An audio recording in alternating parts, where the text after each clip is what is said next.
In this video, I'm gonna be showing you how to enable secret photo sharing on WhatsApp. You can easily share any secret photo or video using View Once feature. Let's see how to do that. Go to your WhatsApp and go to the chat or conversation where you want to send secret photo or video. Now you can tap on this camera icon to instantly capture a photo or video. And to upload a photo or video from your gallery, tap on this attach icon, select gallery.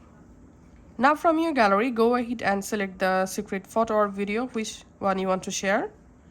Once you've selected the media, here you will find this one icon. Tap on that to activate View Once.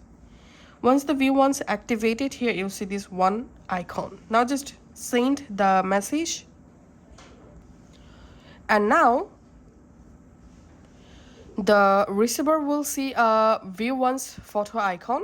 After they open it one time, the photo or video will be disappear forever automatically. Thanks for watching.